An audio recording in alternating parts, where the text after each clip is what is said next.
নীল মন্দির ভয় ভয় নিঠুর বন্ধু তোমায় জানা ছিল না দিল না নীল মন্দির মোটো মোটো ভাই নিঠুর বন্ধু তোমায় জানা ছিল না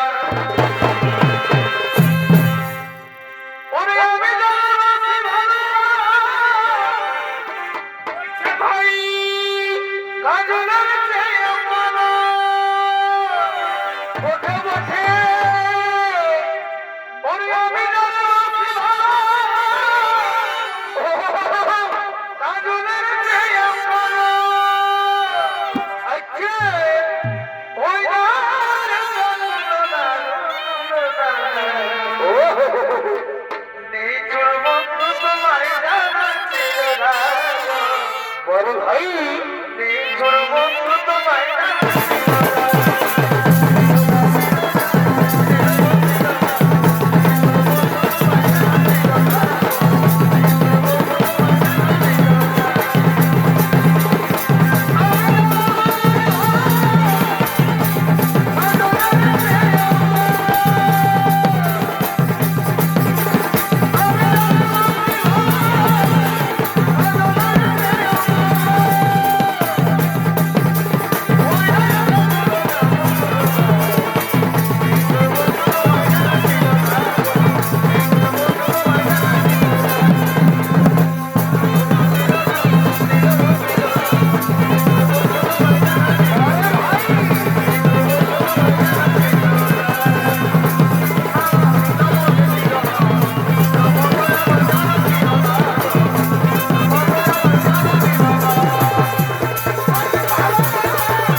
নমস্কার বিন্দুনাথ মহান মঞ্চে দূর দূরান্ত থেকে আগত সমস্ত দর্শক মন্ডলী ও পূজনীয় মা ছোট্ট ছোট্ট ভাই এবং বোনেরা আপনার সকলে শান্তি ভাবে বসে যান ততক্ষণ পরে মুরগুমাজার জেলার ছবিতবাদীর ওস্তাদ শ্যামচাঁদ মাহাতোর পক্ষ থেকে আমরা শুরু করতে চলেছি আমাদের ছবিত নাট্যের দ্বিতীয় নিবেদন তাই ততক্ষণ পরে ওস্তাদ শ্যামচাঁদ মাহাতোর পক্ষ থেকে আমরা যে পালাখানি মঞ্চস্থ করতে চলেছি সেই পালাখানি হলো মহাভারত থেকে তোকে পালা তাই স্বর্গীয় ওস্তাদ গঙ্গাধর মাহাতো প্রতিষ্ঠিত ওস্তাদ শ্যামচাঁদ মাহাতো নির্দেশিত ওস্তাদ মথুর কালিন্দী রচিত তাই পালা রচয়িতা পালা নাম রেখেছেন দ্রৌপদীর বস্ত্র হরণ হইতে মহাবলী ভীম হস্তে দুঃশাসনের রক্ত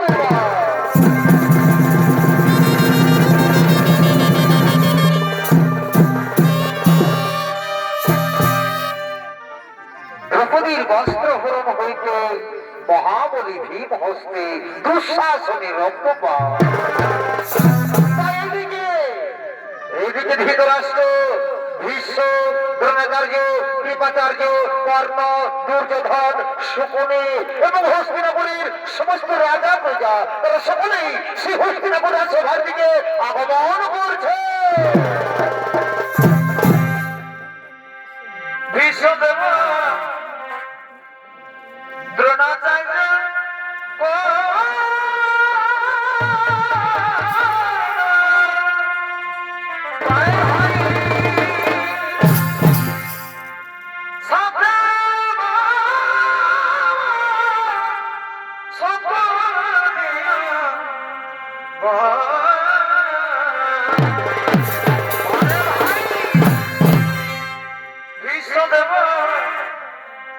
দ্রোণাচার্য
ভাই আজ তারা সবে তারা সবে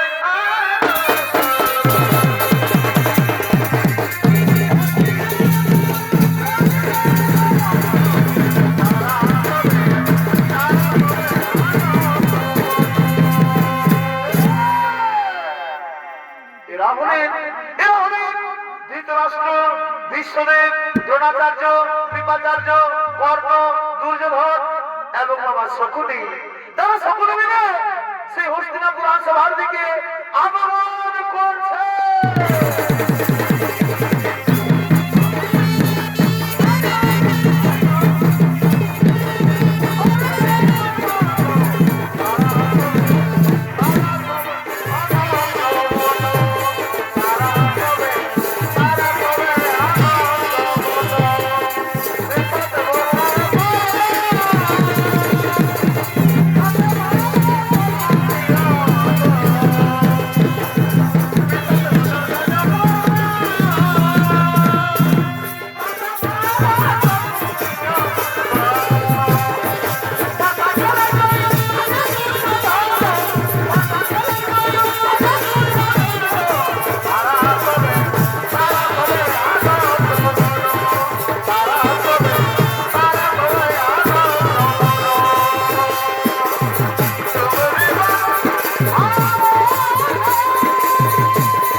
শকুনি বলছে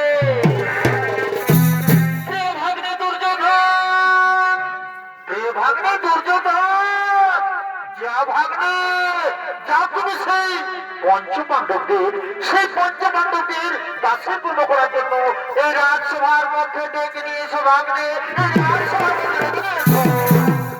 চমৎকার চমৎকার মামাশ্রী, ঠিক বলেছেন মামাশ্রী, তাই হবে মামাশ্রী, তাই হবে। আমি এক্ষুনি সেই পঞ্চপাণ্ডবদের ডাকার ব্যবস্থা করছি। ওরে ভাই দুঃশাসন, তুমি যেখানে থাকো শীঘ্র চলে এসো রাজসভায়। ধৃতরাষ্ট্র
আপনাদের মহামূলক উদ্ভাসীদের মধ্যে তিনি সঙ্গীত পরিবেশন করে দেখাবেন। তিনি হলেন উস্তাদ জীবন সেন সরকার।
শোনো দুঃশাসন, তুমি যাও, তুমি শ্রী গুরুদেবে যাও, সেই পঞ্চপাণ্ডবদের দাসের কর্ম করার জন্য এই রাজসভার মধ্যে ডেকে নিয়ে এসো ভাই। হ্যাঁ দাদা, আমি আপনাদের অক্ষরে অক্ষরে করিব পালন। আমি আর কিছুতেই বিলম্ব করবো না, আমি চললাম সেই পঞ্চপাণ্ডবদের ডেকে নিয়ে আসার।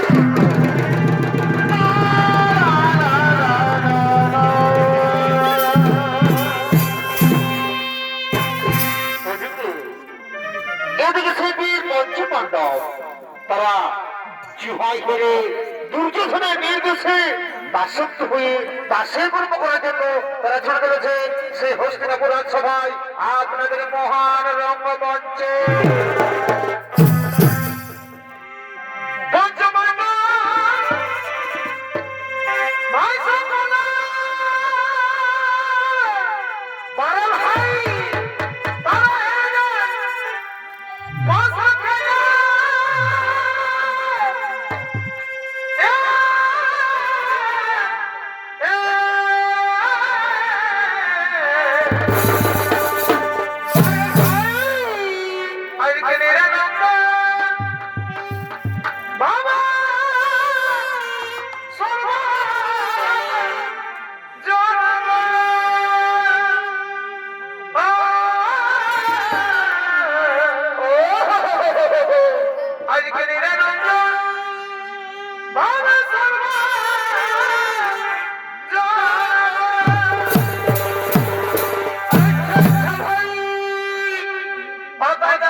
মহাভারতের বীর পঞ্চপাণ্ডব তারা দুর্যোধনের নির্দেশে দাসের কর্ম করার জন্য সেই হস্তিনাপুর রাজসভার দিকে আগমন করছে।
তাদের স্ত্রী দ্রৌপদীকে দাসী হিসেবে এই রাজসভার মধ্যে ডেকে নিয়েছে ভাগ্নে।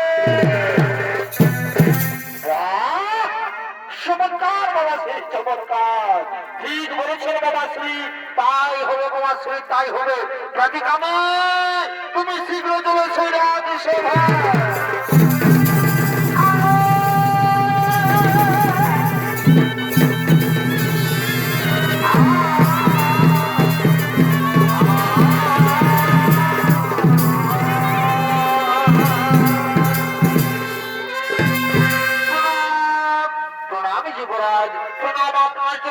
বলুন কি জন্য আমায় ডেকেছে?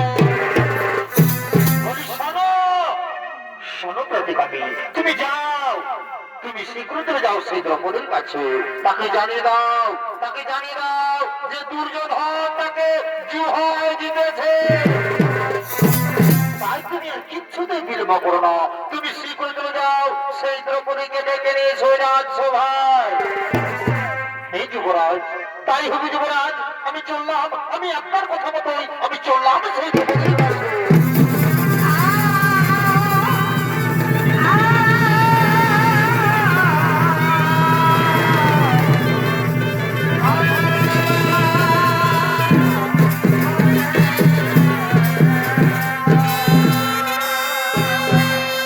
যুবরাজের জয় হোক, যুবরাজের জয় হোক, যুবরাজের জয় হোক। প্রতিকামী, তুমি এক্ষুনি গেলে আর এক্ষুনি ফিরে এলে রাজসভায়। যুবরাজ, যুবরাজ, আমি গিয়েছিলাম সেই দ্রৌপদীর কাছে, আমি গিয়েছিলাম সেই দ্রৌপদীর কাছে, কিন্তু প্রতিকামী, তোমার মুখ এভাবে হঠাৎ করে বন্ধ হয়ে গেল কেন? কি হয়েছে প্রতিকামী? সত্যি ঘটনা আমার কাছে খুলে বলো।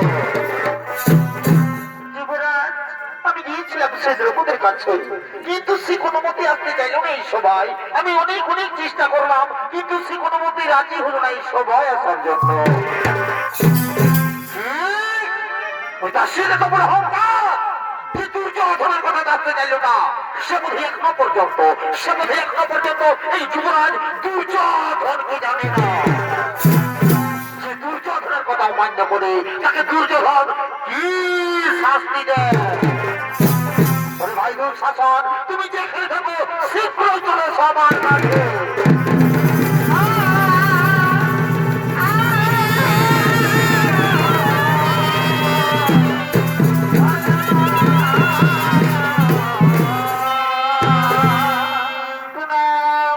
প্রণাম দাদা, প্রণাম তবে চরণে। বলুন কি জন্য আমাকে আবার ডেকেছে? হ্যাঁ হে দুঃশাসন, তোমাকে আমি আবার ডেকেছি।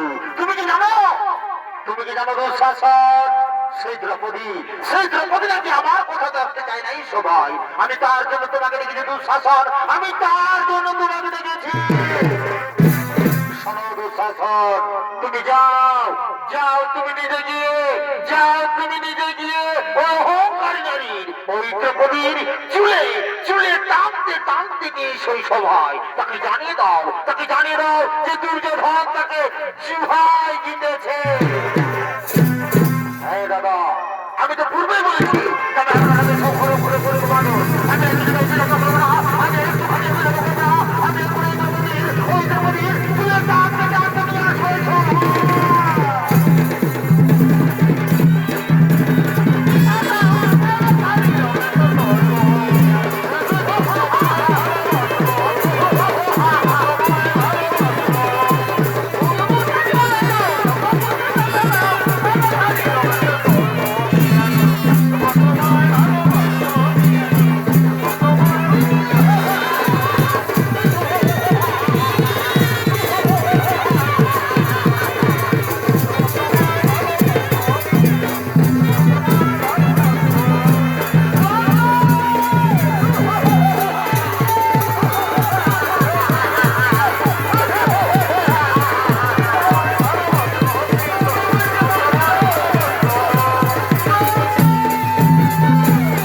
এভাবে অবনীতি করে দেবে বাপিটা বলো। আমি যে আপনার কোনো বন্ধুত্ব করি, আমি যে দোষিতা করে এই পূর্ণগুলো সভার মাঝে আপনাকে প্রণাম করছি কি খবর? আপনাকে প্রণাম করছি।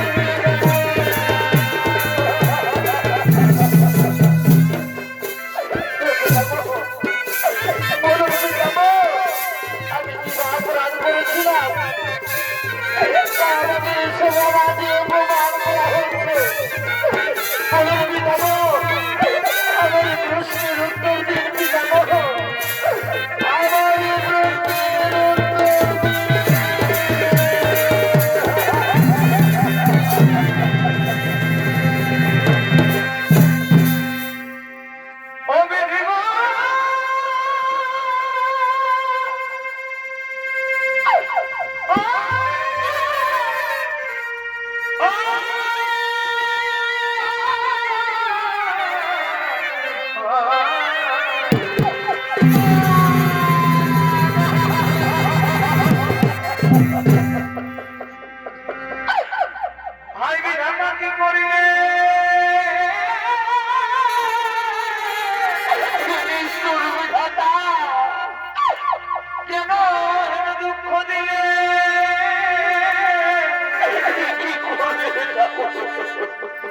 তুমি জীবন দিলে কেন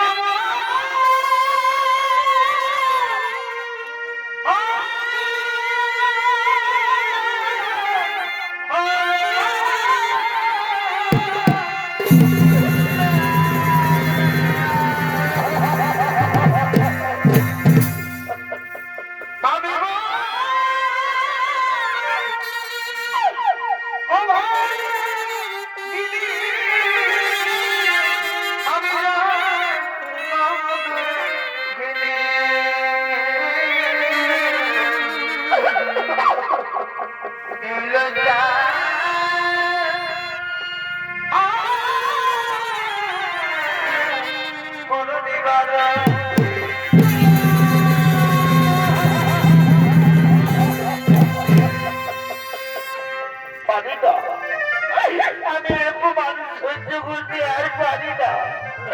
আমি অপমান এই দুঃখ যন্ত্রণা সহ্য করতে আমি যে আর পারি না।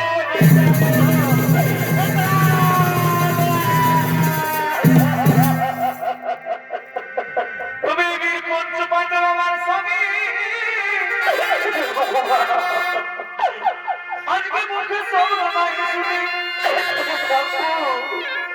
এই বীর পঞ্চপাণ্ডব আমার স্বামী আজকে মুখে সব নাই শুনে আজকে দুর্দশা ঘটিল আমার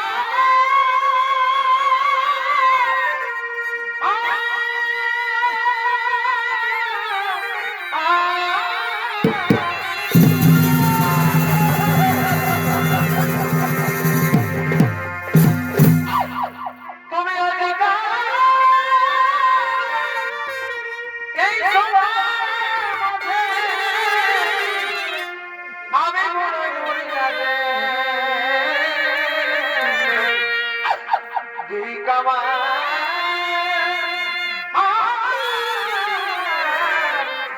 এই পঞ্চস্বামী গণে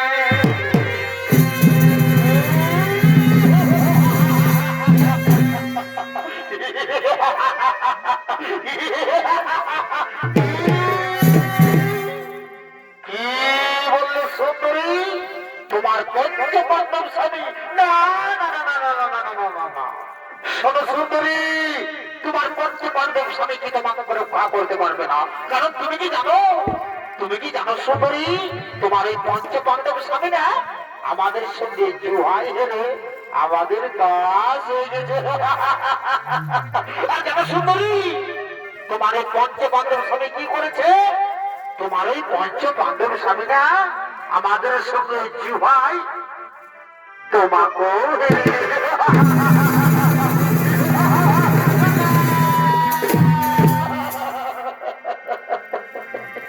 তুমি কোন সভা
দ্রৌপদী আপনাকে প্রণাম করছে।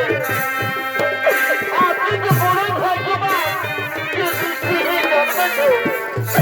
আর যদি দৃষ্টিহীন না হতে তুমিও ভাবতে দুর্দশা দেখে এই দ্রৌপদীর দুর্দশা দেখে আজও বলছে আজও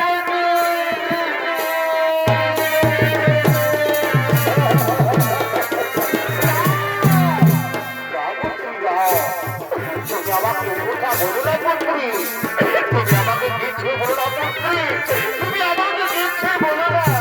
কারণ জানো পুত্রী, ওই দুর্যোধন পাঁচ আঘাতের সময় আমাকে কিছু বলেনি, এবং ওই যুধিষ্ঠির পাঁচ আঘাতের সময় আমাকে কিছু বলেনি। তাই পুত্রী সঞ্জয়, তাই পুত্রী তুমি আমাকে কিছু বলো না, তুমি আমাকে কিছু বলো না পুত্রী, তুমি আমাকে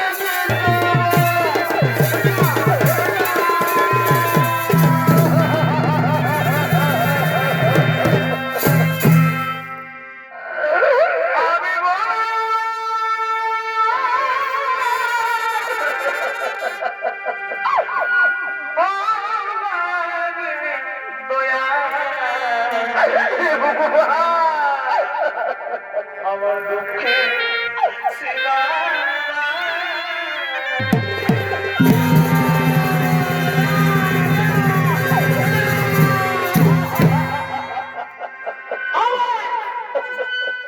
চুলে ধরে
দেবী তুমি যাও এই দ্রৌপদীর বস্ত্র চলে তাকে নির্বস্ত্র করে এই সভা মাঠে তাকে উলঙ্গ করে দাও সাবধান!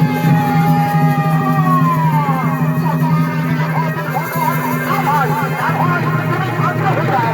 না, না, না!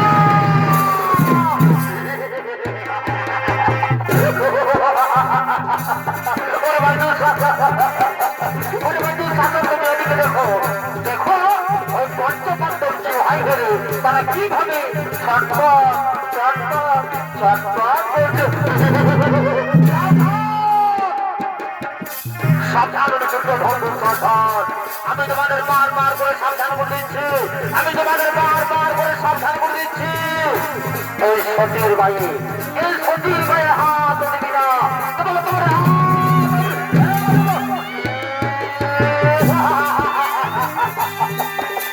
ঠান্ডা পক্ষে বড় কথা আরো বলেছিলাম হাত ভেঙে দেবে। এই দুর্যোধনের আর দুঃশাসন তুমি হাত ভাঙবে, তোমার বাহুবলের শক্তি ঠিকা যা। আর কি বলছো ভীম? সতী তোমাদের স্ত্রী তোমরা সতী বলছো? না না না না না না না না, তুমি এখনো পর্যন্ত কিছু জানো না। শোনো ভীম, সতীর কাছে বলে তা বলো তোমরা জানো না।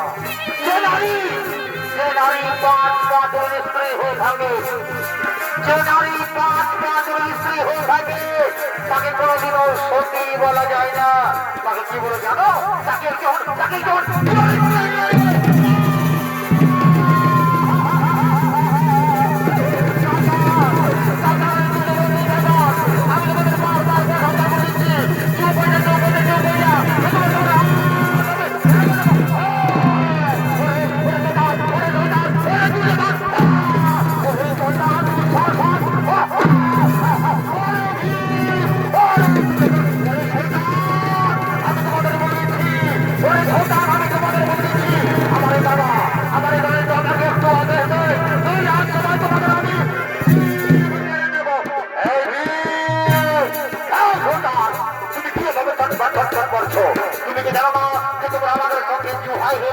আমাদের দাস হয়ে গেছো, তাই দাসের মতো নিজের জায়গায় বসে যাও। শয়তান, বসে যাও, দাসের মতো নিজের জায়গায় বসে যাও, বসে যাও, বসে যাও।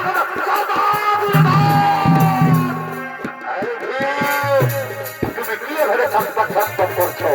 তুমি কি জানো না যে তুমি আমাদের সঙ্গে জুহাই হেরে আমাদের দাস হয়ে গেছো, তাই দাসের মতো নিজের জায়গায় বসে যাও। শয়তান আর আমাকে বোঝা দেখায়, যাও, বসে যাও, বসে যাও, বসে যাও।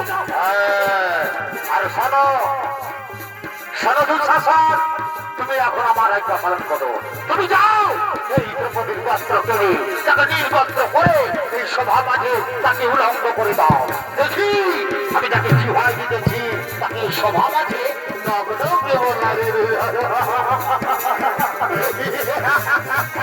তাকে উলঙ্গ করে দাও। দুঃশাসন, তাকে উলঙ্গ করে দাও।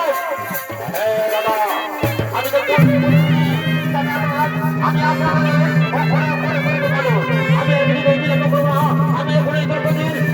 আপনাদের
এদিকে দ্রৌপদীর বস্ত্র টানতে টানতে যুবরাজ দুঃশাসন সে মোহ হয়ে পড়ে যায়।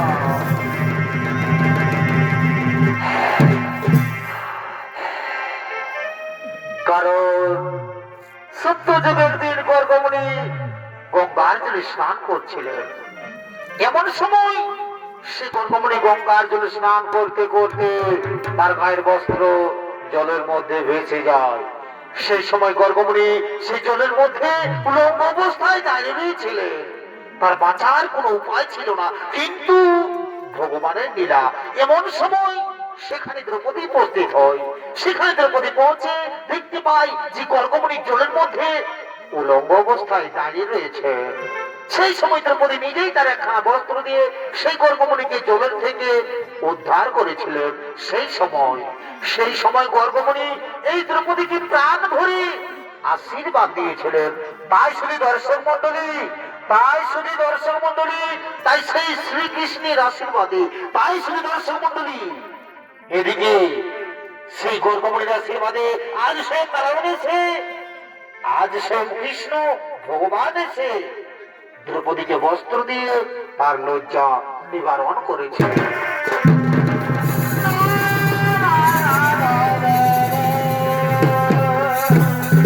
আর এদিকে সেই দ্রৌপদী কাঁদতে কাঁদতে হস্তিনাপুর নরেশ মহারাজ ধৃতরাষ্ট্রকে বলছে,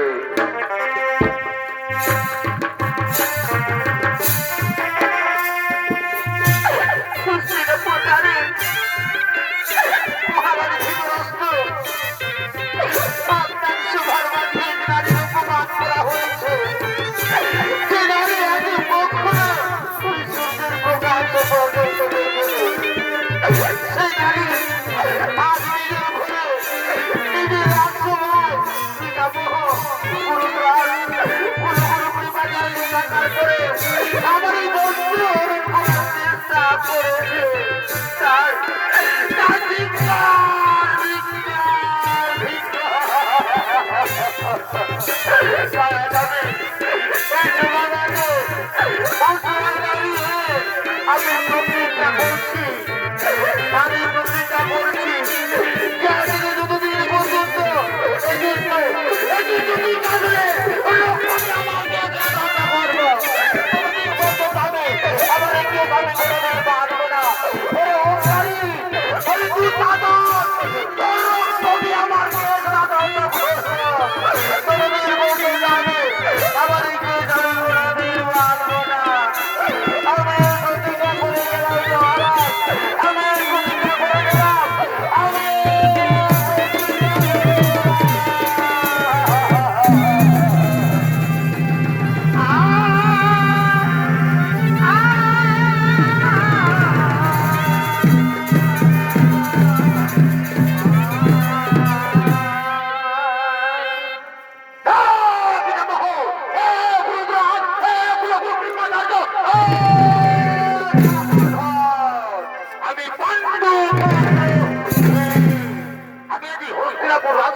আমি প্রতিজ্ঞা করছি, আর এই প্রতিজ্ঞা করছি যে আজ থেকে যতদিন পর্যন্ত এই বাবু এই হকারি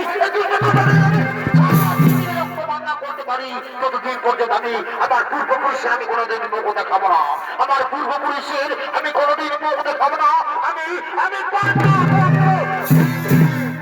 আজ এই সভা মাঝে, আমি আজ এই হস্তিনাপুর সভা মাঝে আমি এই প্রতিজ্ঞা করে গেলাম, আমি প্রতিজ্ঞা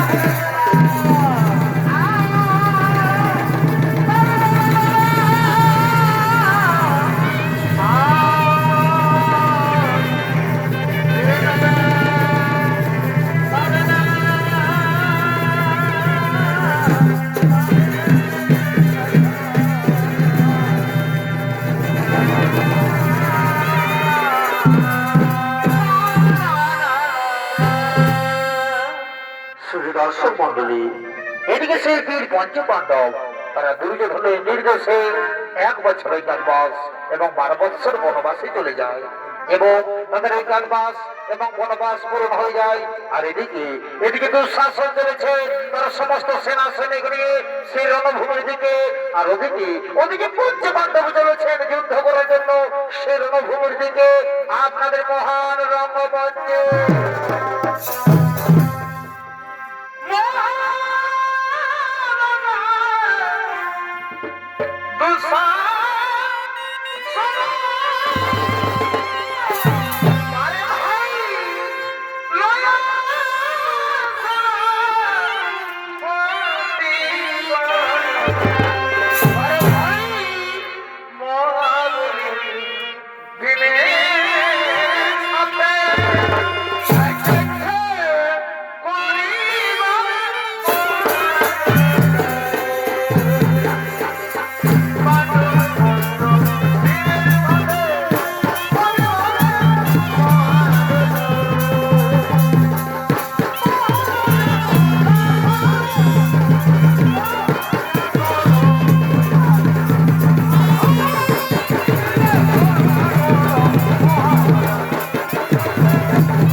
আমার চিনতে পারলি না?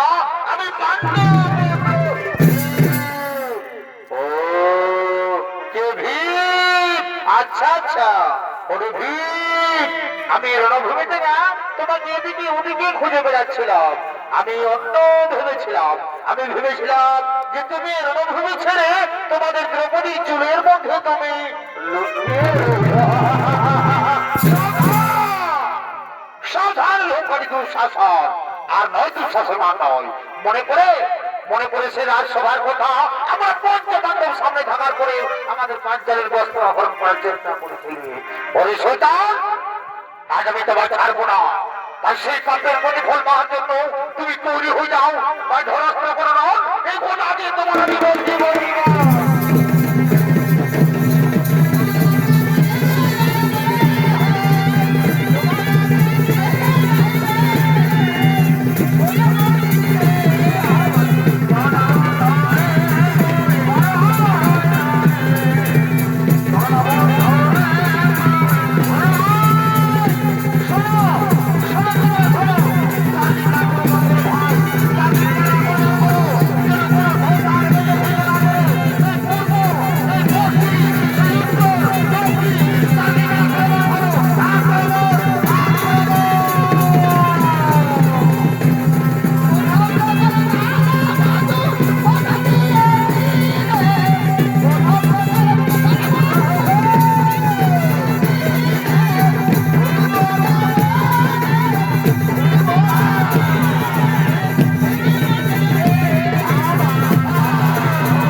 বাহুদের পরে এই শয়তানকে আমি যুদ্ধে পরাস্ত করেছি, কিন্তু না, কিন্তু না না না না, আজ আমি আমার বহুদিনের প্রতীক আমি পালন করবো। এই শয়তানের ছাতি কিনে আমি আমি রক্ত পান করবো, আমার প্রতীক আমি পালন করবো। ওরে শয়তান, আজ আমি তোমার ছাতি কিনে রক্ত পান করবো। ওরে শয়তান, ওরে শয়তান, ওরে শয়তান।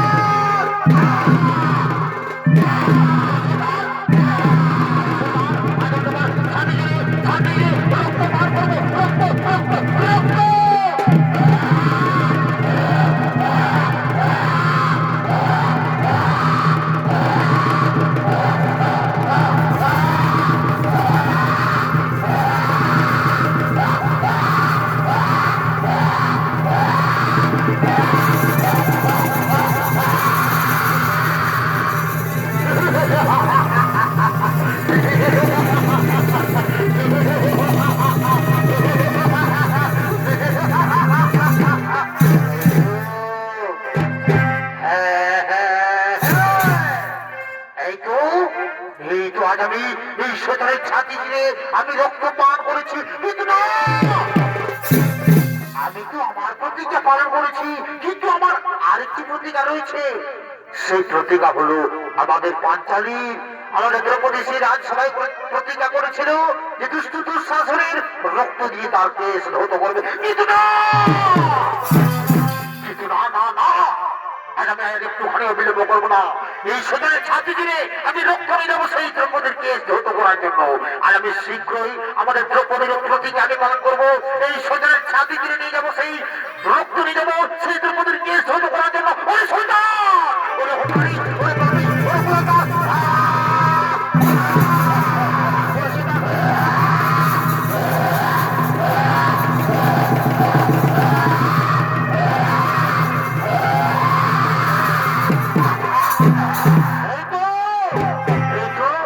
আমি আর কিছুতেই বিলম্ব করবো না। এই রক্ত নিয়ে আমি শ্রীকোণে যাবো সেই দ্রৌপদীর কাছে, এই রক্ত নিয়ে আমি শ্রীকোণে যাবো সেই আমাদের পাঞ্চালীর কাছে। জয় রাধে রাধে, কৃষ্ণ কৃষ্ণ, গোবিন্দ গোবিন্দ বলবে। জয় রাধে গোবিন্দ, রাধে গোবিন্দ নামটি প্রেমানন্দনী তাই গৌর হরি হরি বল। বদনে লইয়া। জয় রাধে গোবিন্দ, রাধে গোবিন্দ নামটি বা ভাই বা ভাই। বদনে লইয়া। নয়ন নিরেশনা বাসরে